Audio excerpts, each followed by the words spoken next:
Hey everyone, this is Ryder from Skip. It's Sunday, August 30th, and I hope you're doing well.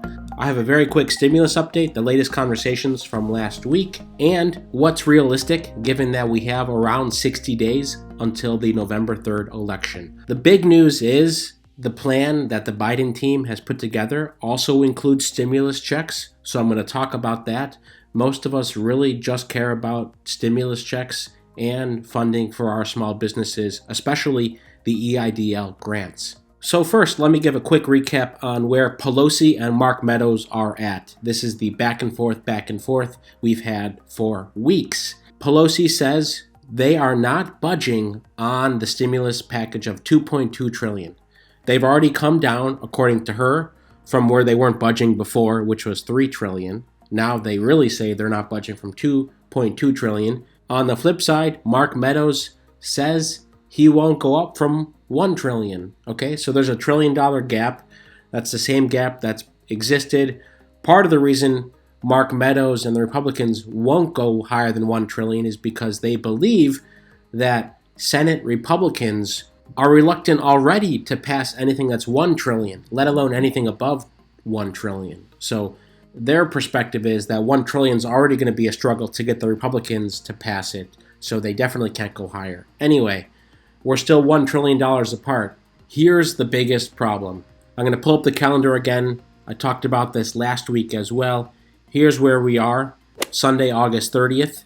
Tuesday is the beginning of September, and we have 9 weeks left until the election. That's 9 weekends, 9 full weeks. The problem is, and we know September 7th is a holiday, that's Labor Day.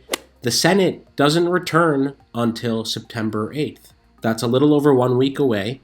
And the House of Representatives doesn't return until Monday, September 14th. So now we are already in mid-September, and we have about 6 weeks left until the election.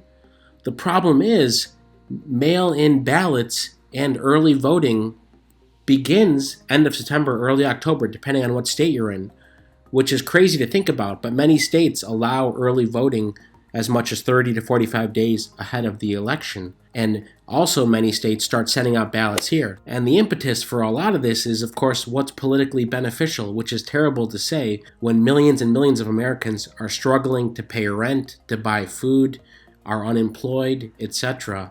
But the politicians are making calculations. What's going to keep their party in power? What's going to keep them in power? So when we talk about, mid-September before anything gets discussed, we're only talking about 6 weeks away from the election, which is on November 3rd. And most of October will be political maneuvering to try to get people to register, to request ballots, heavy campaigning, not only for the presidency, but also for senators and congressmen and women. So that's going to be most of the focus here. The last thing people will want to do is take a gamble with a big move here right before the election on November 3rd. And frankly, many people will have already voted throughout October by mail-in, by early voting at their polling stations. And speaking of, we launched this last week, but we're already helping tens of thousands request and track their mail-in ballots. Basically, our goal is to help you find out what's up with your state and your county. Can you request a mail-in ballot now? When can you expect it?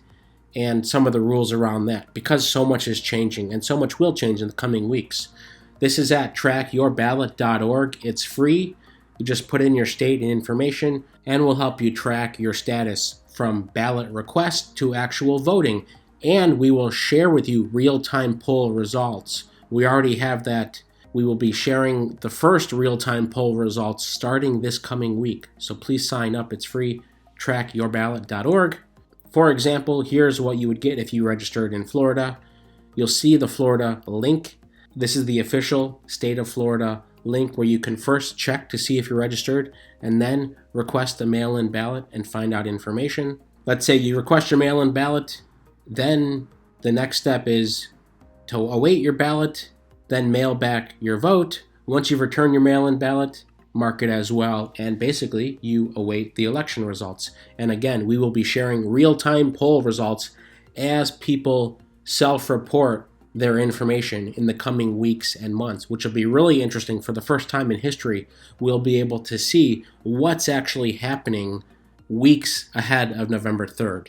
So I do want to talk about this news that I pulled up at the beginning. Okay, would Joe Biden give us stimulus checks? Again, we're all waiting for strong political moves. The bottom line is you want your business to survive, you want those EIDL grants, and you want stimulus checks. You need them to basically survive. So Joe Biden would consider another round of stimulus checks. Here's a piece from Business Insider which goes over the plan that he would look to put forth in January.